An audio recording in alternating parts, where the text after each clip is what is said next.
we had no option than to be successful. Failing wasn't an option.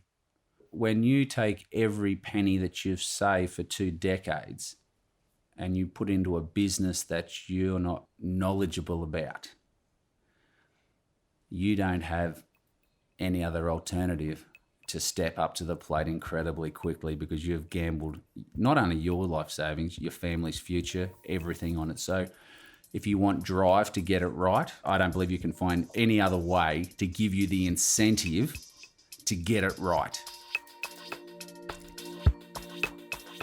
Hello and welcome to Propagate, the podcast that's devoted to young farmers and fishers.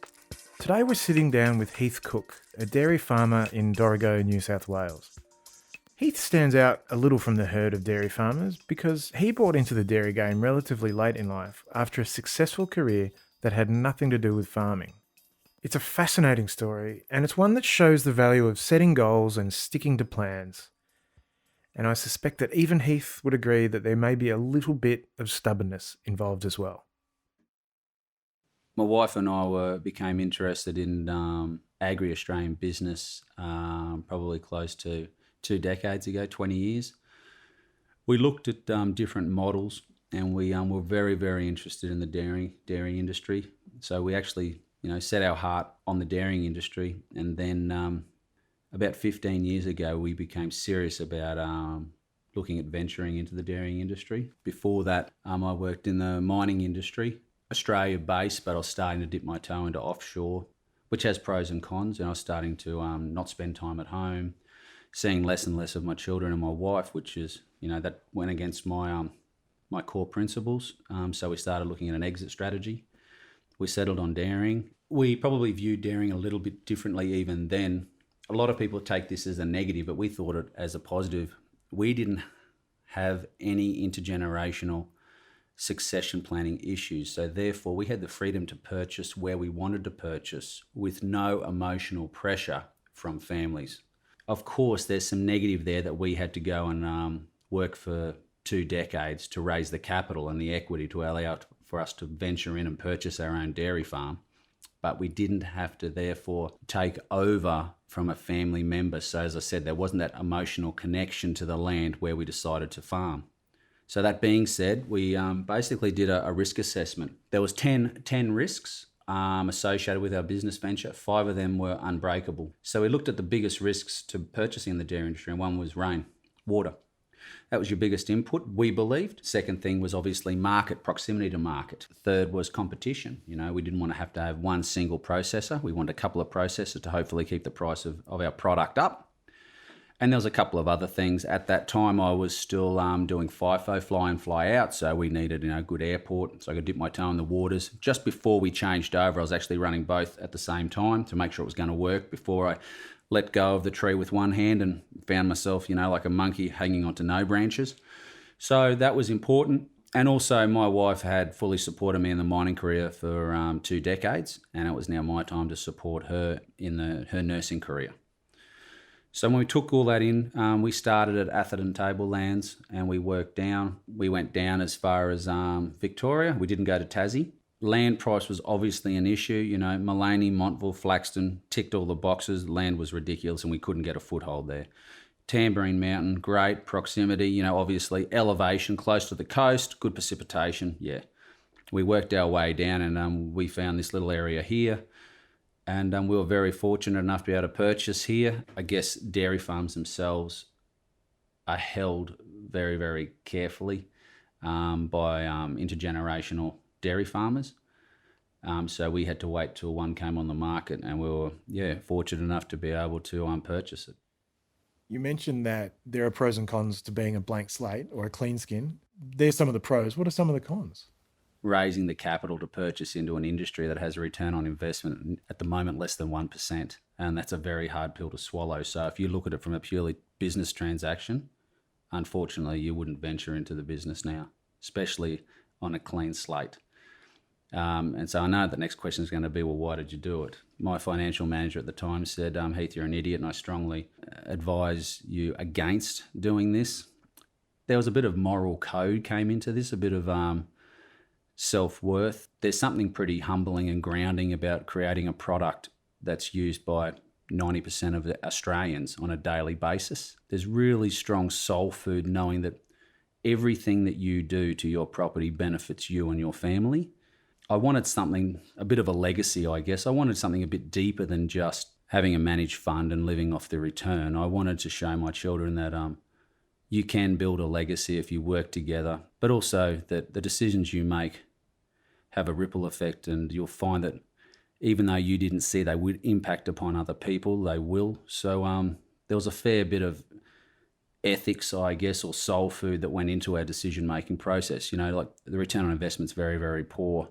And ultimately it has to be a business decision that's sustainable, no doubt about it. That's critical. But some of the flow-on effects are being able to tuck your kids into bed every night.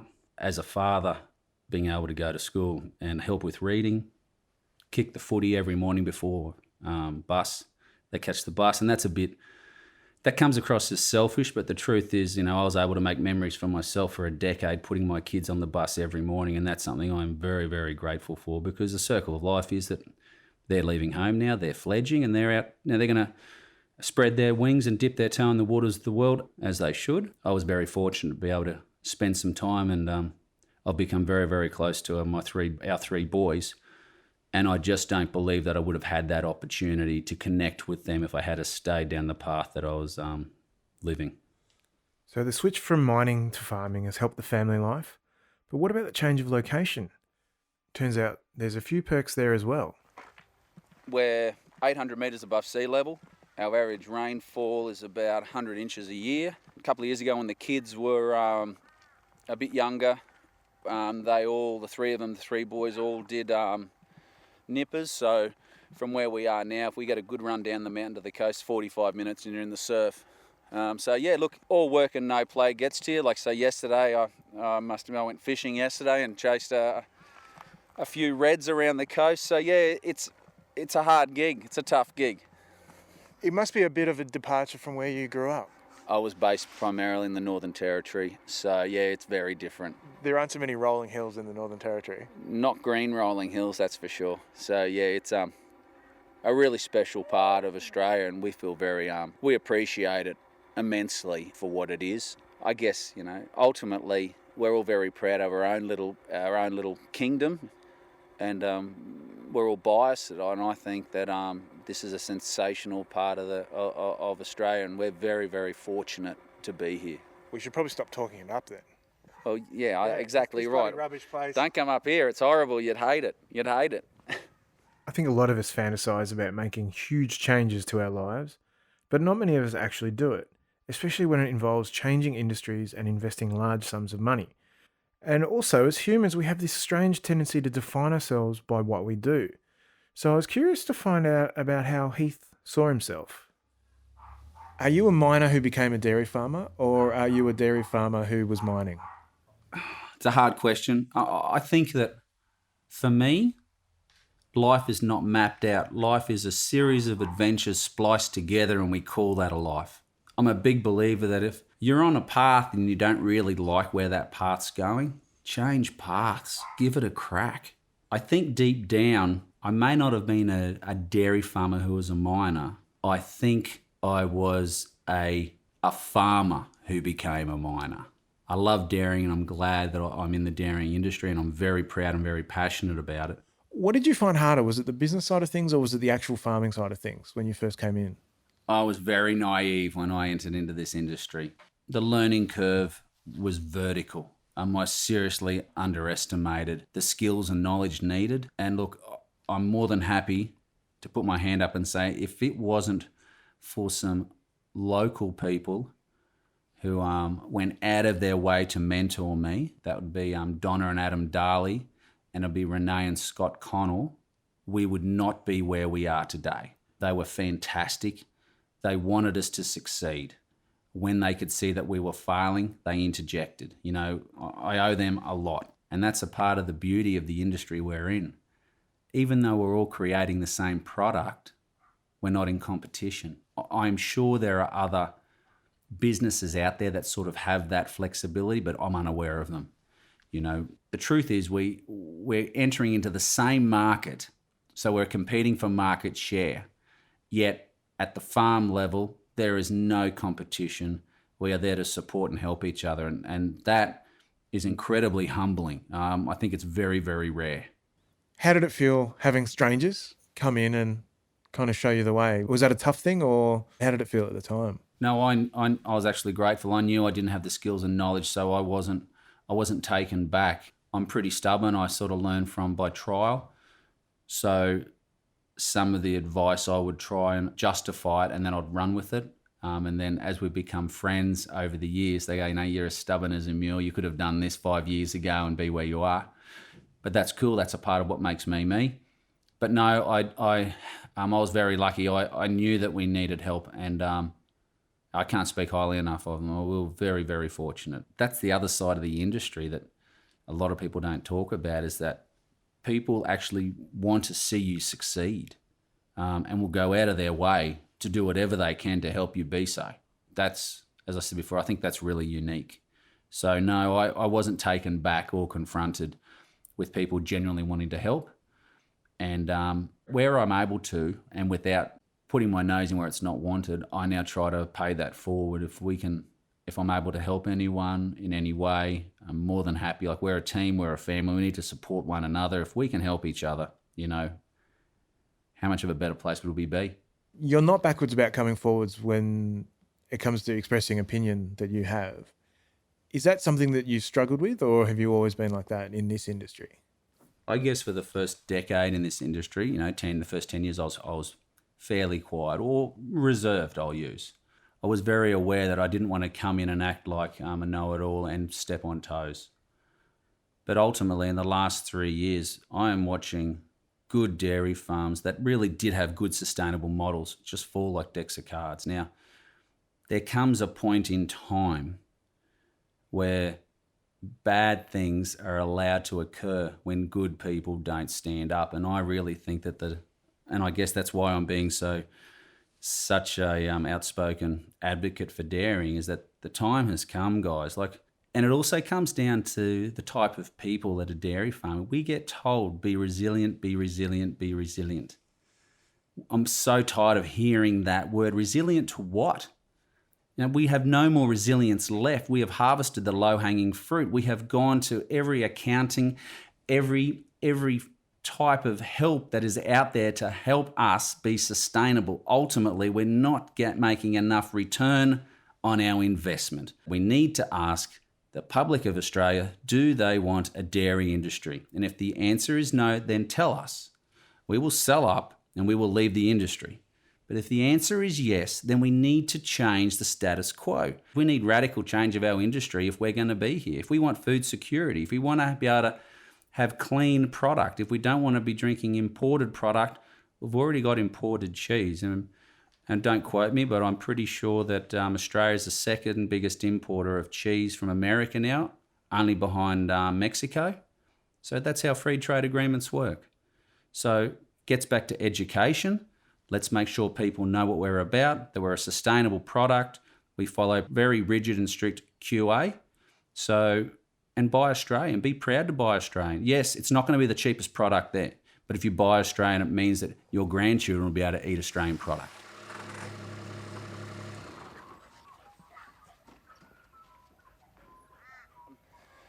When you love what you do, you don't mind that extra work, that getting up early for 5 days, 6 days, 7 days in a row. If you're passionate about what you do, no matter what it is, you're happy to put in the blood, sweat and tears. And I guess that's a part of why we do what we do. It's a bit of the driving force behind the industry. So yeah, I don't think you'll meet anyone who's dairying that is still in the industry that doesn't love it, because it's just too hard a gig to do if you're not in love with what you do. Yeah, I mean, how many 3 a.m. starts have you really got in you if you're not into it? Yeah, look, I must admit, I can't say I'm a life of the party, come 8 o'clock, I'm looking for somewhere to go to sleep. And I think that's indicative of what we do. When did the first staff come on? We couldn't afford anyone to help us for the first 7 years. It was myself, until we built our business up to a point where we could justify the payment of staff, and that started off as a relief milker every second weekend, and then it was a relief milker every weekend. So we ran 2 milkers on alternative weekends, and then we put on 1 staff member, and like that, it didn't happen overnight. As I said, it was a goal, you know. So instead of investing that money back into capex, we invested that money back into labour, family, and time, and all that emotional good stuff that I love so much. Is I wanted to build the farm as rapidly as I could to allow me to pay labour so I could spend more time with my that was a part of my mindset. It took a while, and as I said, I'm glad I did it. I'm now standing here and I've got 2 kids at 2 different unis, and I feel very, very fortunate that I was able to do that and spend, you know, probably 4 quality years going to school and teaching them to play footy or helping them read at school. Not a lot of dads get that opportunity, you know, and I'm really grateful that I had that, and that's something that I'll remember for the rest of my life. I'm wondering how it felt when the first staff came on, because 7 years is a long time to be doing it all yourself. Yeah, it was a pretty awesome sleep in, I've got to admit. Yeah, it was great. It was great. And I guess that's, you know, we all have to start from humble beginnings. And so I really value what our staff, I mean, this is my wife and I. So when I say me, I don't mean I'm speaking for Joanne and myself. I could not have done this without her total support. You know, there's been a lot, they say, oh, Heath, how do you go with your accountancy? You know, I don't understand MYOB. I don't get it. Without Joey, I'd be stuffed. I understand what the staff do and the sacrifices they actually give up. I mean, you got to remember, for me to be with my kids, they're giving up time to be with their kids. So I really appreciate what they do. As I said, I'm very appreciative of what they do for us to allow us to expand and grow our business.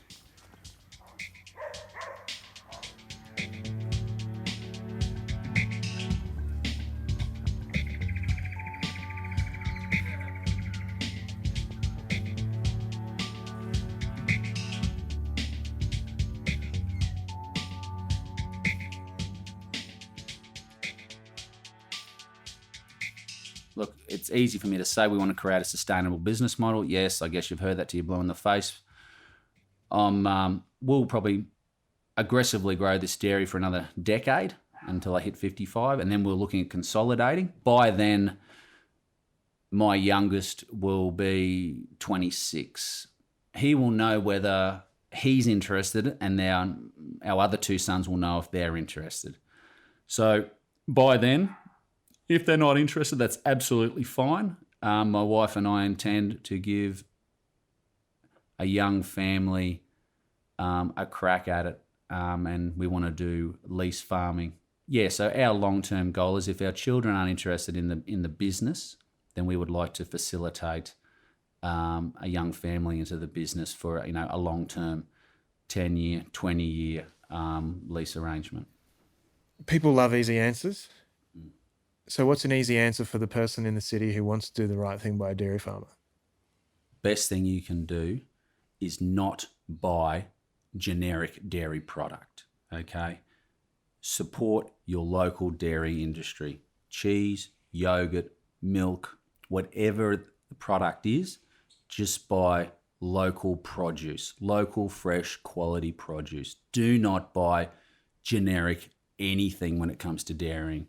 And also I'll reach out here and also say to our other brethren, generic breads, you know, the whole of all fresh food suppliers are under pressure. It's not just the dairy, even though I live and breathe dairying on a daily basis. I'm fully aware that everyone in the agribusiness sector in Australia is being squeezed. So I would say to all consumers, just buy local produce, local fresh produce. That is the number one thing that we can ask you to do. And also reach out to us if you want to know about our product. Facebook, I'm not really au fait with it. My kids are teaching me. But look, get on Facebook. If you want to know more about the product, just do a search. Ask questions. You know, we need, as I keep on saying, we need to bridge the gap. And it needs to come from both ends. We need to try a bit better. And also we'd like a little bit more input from our customers. So, you know, I keep on getting down the path. 3 things. Advocacy, strong national advocacy and unity. Stop this splintering and this fracturing is number 1. Number 2, education. And number 3, as I said, we don't want to be welfare recipients. We want to be proud farmers that create a sustainable, clean product for you, the customer. Help us achieve that. This is truly my last question. What would you say if you saw the financial manager again? How's your relationship with your kids? And that was Heath Cook, who may not become the mascot for financial advisors, but he is a passionate voice for Australian dairy farmers. And I have to admit that since speaking with Heath, I have found myself paying a little bit more attention to things in the supermarket. We hope you enjoyed this episode of Propagate, which is proudly brought to you by the early risers at the New South Wales Department of Primary Industries Young Farmer Business Program. My name's Corey Haig. Thanks for listening.